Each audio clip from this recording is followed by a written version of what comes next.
नमस्कार, मी दर्शना Gandhi top news मराठीच्या या भागात तुमचं स्वागत करते. आत्तापर्यंत आपण एवढे प्राणायाम बघितले, वेगवेगळ्या त्या प्राणायामांचा उपयोग आपण शिकलो, त्यांचं महत्त्व जाणून घेतलं. तर आता आपण आज वेगळी गोष्ट शिकणार आहोत, म्हणजे ती एक योगिक क्रिया शिकणार आहोत. म्हणजे जसं आपण कपालभाती पण शिकलो, ती प्राणायामामध्ये पण येते आणि एक क्रिया सुद्धा तुम्ही त्याला म्हणू शकता. तसंच अग्निसार ही जी क्रिया आहे ती आज आपण बघणार आहोत की ती इथे मी तुम्हाला दाखवू शकणार नाही, त्याचा व्हिडिओ किंवा काही फोटोज आम्ही शेअर करू, कारण ती दाखवणं असं ऑन स्क्रीन जरा डिफिकल्ट असतं. पण अग्निसार ही क्रिया आपल्यासाठी किती महत्त्वाची आहे आणि ती क्रिया केल्यानंतर आपल्या नॉर्मल आयुष्यातले कितीतरी प्रॉब्लेम सुटू शकतात हे आपल्याला लक्षात येणार आहे. सो चला तर मग बघूया आज आपली जी काही हेल्थ टिप्स आहे अग्निसार ती काय आहे आणि त्याचं महत्त्व काय आहे.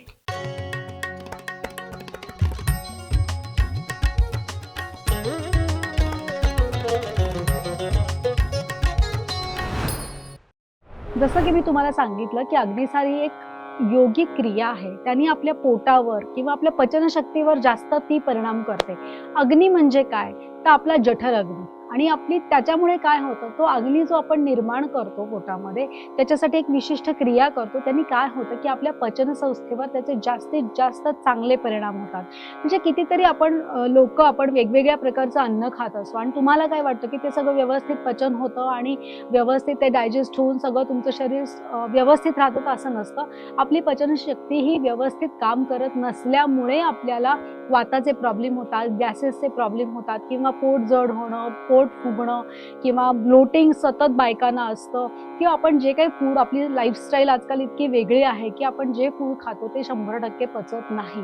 आणि कितीतरी वेळा लोकांचं असं बघण्यात येतं की अरे मला भूकच लागत नाही, सकाळी उठल्यावर भूकच लागत नाही, ब्रेकफास्टला मला भूकच लागत नाही, जेवणाच्या वेळी मला भूकच लागत नाही, संध्याकाळ झाली तरी नाही, मी 2 वेळा खाल्लं तरी पण मला असं वाटत नाही की खावं, किंवा जे खाल्लंय ते माझं पचत नाही, मला लगेच ऍसिडिटी होते, मला असं होतं. किंवा प्रत्येकाची काही ना काही कंप्लेंट असते आपली पोटाबद्दल, पचनाबद्दल. तर अग्निसार ही जी काही क्रिया आहे त्यांनी पोटाचे प्रॉब्लेम्स हे जास्तीत जास्त प्रमाणात कमी व्हायला मदत होते. आता अग्निसार ही खूप महत्त्वाची क्रिया असल्यामुळे तिला असं पटकन कुणीही उठलं आणि केलं असं होत नाही. त्याच्यासाठी सगळे प्राणायामांची प्रॅक्टिस नियमित लागते, कपालभातीची प्रॅक्टिस नियमित लागते, तरच आपल्याला अग्निसार ही क्रिया व्यवस्थित करता येते. असं डायरेक्ट जर तुम्ही अग्निसार करायला घेतलं तर त्याचे परिणाम वाईट होऊ शकतात. तुमचे ओटीपोटाचे मसल्स दुखावले जाऊ शकतात, तिथल्या नसा ताणल्या जाऊ शकतात, पोट भयानक दुखू शकतं आणि त्याचे परिणाम असे विपरीत होऊ शकतात. त्याच्यामुळे असं डायरेक्ट उठलं आणि मी आज सांगते म्हणून चला अग्निसार सुरू केलं असं नसतं. 2 महिने तरी ॲटलिस्ट सगळे व्यवस्थित प्राणायाम केले पाहिजेत, कपालभाती व्यवस्थित जमायला लागलं पाहिजे आणि त्याच्यानंतरच तुम्ही अग्निसार क्रियाला सुरुवात केली तर त्याचे परिणाम तुम्हाला योग्य मिळतील, निदान विपरीत परिणाम तरी होणार नाही. तर अग्निसार करताना सगळ्यात महत्त्वाचं म्हणजे तुमचं पोट रिकामं असणं गरजेचं आहे. पाण्याचा अंशही पोटात नको. म्हणजे सकाळी सकाळी उठून तुमचं पोट साफ झाल्यानंतर, रिकामं झाल्यावर ती इमिजिएट ती क्रिया करावी लागते. तुमच्या पोटात जर काही गेलं आणि तुम्ही ती क्रिया केली तर त्याचे परिणाम चांगले होत नाहीत, तुम्हाला त्रास होऊ शकतो. सो अग्निसार ही क्रिया जसं कपालभाती आपण केलेलं आहे, मी तुम्हाला मागच्या भागात सांगितलं होतं कपालभातीचं महत्त्व आणि कसं करायचं. कपालभातीमध्ये आपण काय करतो, तो जास्त पूरक करतच नाही, रेचक करतो. म्हणजे काय की श्वास बाहेर टाकतो, सारखा बाहेर घ्यायचा, मधल्या 2 भागामध्ये आपण घेतो आणि सोडतो त्याच्यामध्ये काय होतं, आपोआप श्वास घेतला जातो. त्याच्यामुळे रेचक फास्ट आणि जोरात असतं कपालभातीमध्ये. आणि अग्निसारमध्ये काय असतं, तर अग्निसारमध्ये तुम्ही पूरक करता, पूर्णपणे हवा तुमच्या पोटात भरता आणि ती जोरात बाहेर सोडून देता आणि बाहेर सोडल्यानंतर परत तुम्ही श्वास आत घेतच नाही, तुम्ही कुंभक करता. तुमच्या शरीरामध्ये हवा नसते, श्वास नसतो आणि त्यावेळी पोटाची ते जेव्हा बाहेर श्वास सोडून देतो त्याच्यानंतर होल्ड करतो आपण ब्रेथ, श्वास घेत नाही, त्याला कुंभक म्हणतात. आणि मग पोटाची एका विशिष्ट लयीत आपण हालचाल करतो. ते जास्त वेळ करता येत नाही, सुरुवातीला तर अगदी 5-6 काउंटच होऊ शकतात. रोजची प्रॅक्टिस झाल्यानंतर 10 ते 12 काउंट्स असं 3 ते 4 वेळा आपण रिपिटेशन्स करू शकतो. आणि त्यांनी महत्त्वाचं काय होतं, तर तुमची पचनशक्ती सुधारते, तुमचा जठर अग्नी चांगला होतो. जठर अग्नी म्हणजे काय, जठरामध्ये सगळी क्रिया होत असते पचनाची. तिथे आपला अग्नी जर नीट प्रज्वलित झाला नाही म्हणजे काय, तर तिथे तुम्हाला व्यवस्थित भूक लागत नाहीये, तुमचे सगळे ऍसिड्स जे काही तुम्हाला ते अन्न पचवायला तयार होतात ते नीट तयार होत नाहीये. तर त्याच्यामुळे काय होतं की ती प्रक्रिया सगळी बिघडते आपल्या पोटाची आणि आपल्याला सारखंच इंडायजेशन त्रास व्हायला लागतात. सो अग्निसार क्रिया काय करते की तो अग्नी नीट प्रज्वलित व्हायला मदत करते तुमच्या पोटामध्ये. जेव्हा तुम्ही ही क्रिया करायला लागता तेव्हा तुमच्या लक्षात येतं की हळूहळू हळूहळू तुमचं पचन सुधारलंय. तुम्हाला थोडी थोडी भूक लागायला लागली. भूक लागलं म्हणजे भसाभसा खाण्याची भूक नाही, पण जे काही नॉर्मल असतं आपल्या पोटाला ते तरी आपलं पचन नीट होतंय का, किंवा आपल्याला नीट भूक लागते का, तर ते नसते लागत, ती नीट व्हायला लागते. आणि अग्निसार क्रियेमध्ये जेव्हा तुमचा अग्नी व्यवस्थित प्रज्वलित व्हायला लागतो तेव्हा तुम्ही जे काही अन्न ग्रहण करताय ते व्यवस्थित पचायला लागतं. ते खाल्लेल्या अन्नाचा तुम्हाला त्रास होत नाही. ते व्यवस्थित पचून ते दुसऱ्या दिवशी व्यवस्थित बाहेर पडतं आणि तुमचं पोट चांगलं राहतं अग्निसारमध्ये. सो खूप महत्त्वाची क्रिया आहे ही, प्रत्येकाने शिकून केली पाहिजे. आणि अजून एक महत्त्वाचं म्हणजे काय, पोटाच्या आतमध्ये जी अननेसेसरली चरबी साठलेली असते अग्निसारमध्ये ती चरबी कमी व्हायला मदत होते. आपल्या पोटाच्या आतमध्ये अनेक ठिकाणी फॅट डिपॉझिट झालेलं असतं, तर ते फॅट निघून जायला मदत होते. त्याचप्रमाणे तुमच्या जर पोटामध्ये काही दूषित पदार्थ असतील, काही घाण असेल, तर ती बाहेर पडायला मदत होते अग्निसारने. आणि पोटाचे जे स्नायू आहेत आतले, जे मसल्स आहेत ते आणि खूप असे टाईट व्हायला मदत होते. टोनिंग येतं मसलमध्ये. तुम्हाला जाणवेल की अरे जो वर्कआउट करून टोन येतोय तोच अग्निसार क्रिया केल्यावर सुद्धा माझ्या पोटाला टोन येतोय. म्हणजे जर तुम्ही 1 तास वर्कआउट करत असाल त्याने येणारा इफेक्ट आणि अग्निसारचे 5-6 रिपिटेशन करून येणारा इफेक्ट हा कदाचित सेम असू शकतो. इतकं तुमचं पोट टोन होतं आणि पोटातली अननेसेसरी चरबी सुद्धा वितळून जाते आणि तुमचं पोट चांगलं होतं. सो अग्निसार ही क्रिया बेसिकली तुमची पचनसंस्था सुधारणारी क्रिया आहे, तर ती करायला हरकत नाही. पण ती अवघड क्रिया आहे, त्याच्यासाठी खूप एफर्ट्स आहेत, त्याच्यात व्यवस्थित शिकून ती क्रिया करावी लागते. उठ-सूट कोणीही केली तर त्याचे परिणाम विपरीत होऊ शकतात. त्याच्यामुळे ही क्रिया करताना आपण त्यातला जो प्रशिक्षक आहे, त्यातला जो विद्वान आहे त्याच्याकडेच जाऊन शिकावी. आणि ती शिकल्यानंतर त्याच्यासमोर त्याची 50-100 वेळा प्रॅक्टिस झाल्यानंतर आपण ती नियमितपणे घरी करू शकतो. तर ह्या सगळ्या गोष्टी तुम्हाला लक्षात घेणं गरजेचं आहे. आता तुम्ही म्हणाल की अग्निसारने फायदे होतात, पचनशक्ती सुधारते, तुमच्या फुफ्फुसांची ताकद वाढते. त्याच्यानंतर मधुमेह पेशंट, डायबिटीसच्या लोकांसाठी तर फार उत्तम क्रिया आहे ही. कारण त्याच्याने होतं काय की तुमचे इन्सुलिनचं जे काही जे तयार होत असतं आणि त्याच्यामुळे तुम्हाला ते व्यवस्थित तयार न झाल्यामुळे जो काही त्रास असतो तो त्रास कमी व्हायला मदत होते. आणि डायबिटीसच्या लोकांनी ही क्रिया शिकून करायला काहीही हरकत नाही. त्यांच्यासाठी खूप उत्तम क्रिया आहे ही. तुमचं ब्लड सर्क्युलेशन पण चांगलं होतं आणि तुमची मानसिक स्थिती सुधारायला मदत होते. खूप जास्त कंट्रोल येतो श्वासावर. तुमच्या मानसिक ज्या काही त्रास असतील तुम्हाला, अतिविचार, कुठल्याही गोष्टीमुळे किंवा शारीरिक त्रासांमुळे सुद्धा जो मानसिक त्रास होतो त्याच्यावरही ही खूप चांगली क्रिया आहे. तर ती अग्निसार क्रिया ज्यांना असे काही प्रॉब्लेम्स आहेत त्यांनी करायला हरकत नाही. आणि अग्निसारमध्ये सुरुवातीला तुम्हाला अडचणी येऊ शकतात. तर काही लोकांचा, मला स्वतःचा अनुभव शेअर करायचा झाला तर जेव्हा मी 6 महिने हळूहळू सुरुवात केली तर माझं ओटीपोट खूप दुखायचं सुरुवातीला. नळ फुगणं वगैरे जे म्हणतो ना आपण, की ओटीपोटाच्या ज्या इथल्या नसा आहेत त्या फुगतात, दुखतात सुरुवातीला, किंवा पोट फुगल्यासारखं वाटू शकतं. सुरुवातीला या गोष्टी होतात.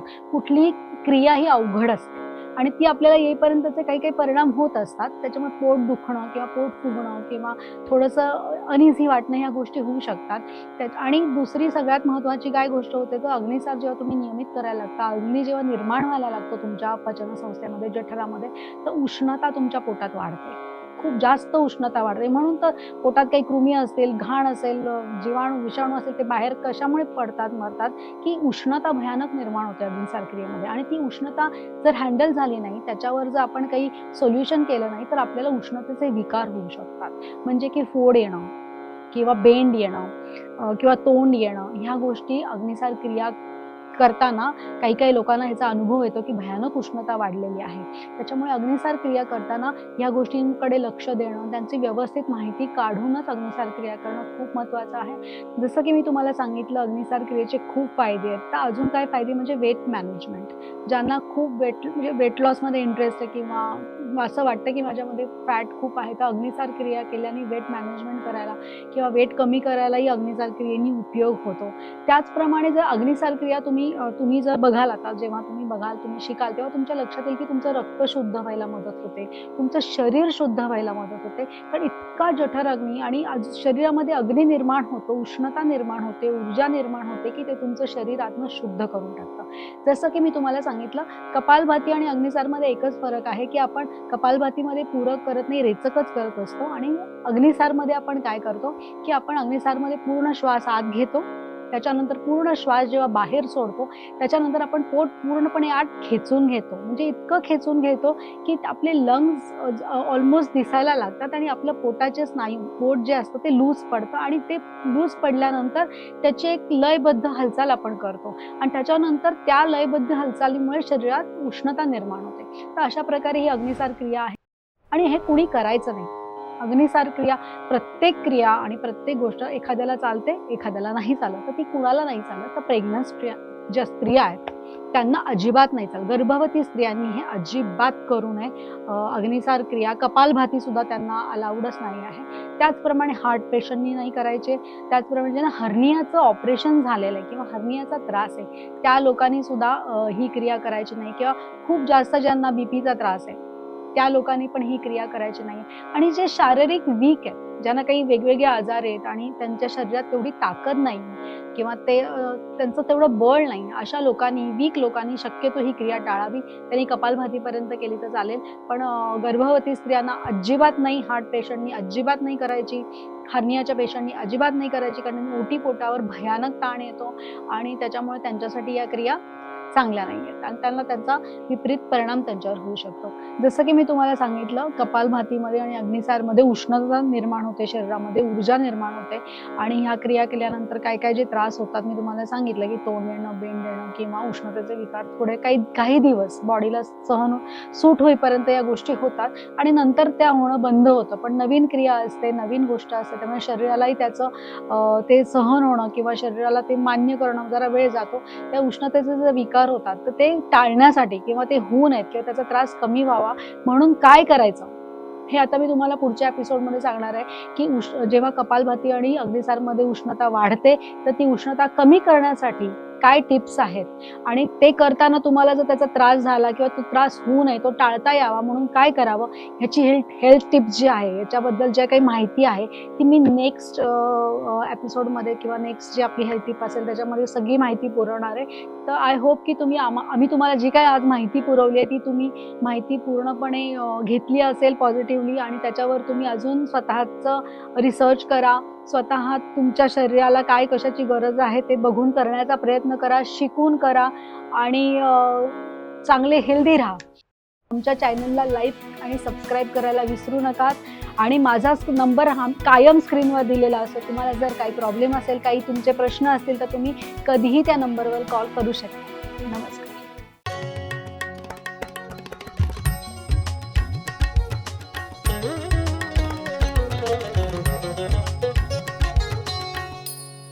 घ्या परदेशात भरारी, तेही सर्वसामान्यांना परवडणारी. 1 रुपया भरा आणि थायलंड मध्ये फिरा. सचिन इंटरनॅशनल घेऊन आले आहेत जगातली सर्वात स्वस्त परदेश टूर. पूर्ण 5 दिवसांचं पॅकेज आता फक्त 32,999 रुपयांमध्ये. पॅकेज मध्ये विमान प्रवास, हॉटेल, ब्रेकफास्ट, ट्रान्सपोर्ट आणि प्रेक्षणीय स्थळे. सचिन इंटरनॅशनल 18 वर्षांपासून पर्यटन क्षेत्रातील एक विश्वसनीय नाव. सचिन इंटरनॅशनल सोबत मनसोक्त फिरा. संपर्क 7767989898.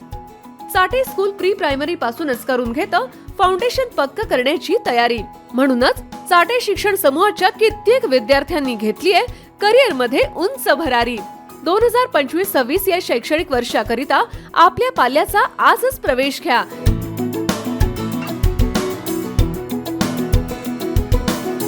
प्रवेशासाठी पत्ता Shri park society, Balaji hospital समोर, खराडी बायपास, पुणे 14. संपर्क क्रमांक 9372619453 किंवा 9372619483 किंवा 9372619484.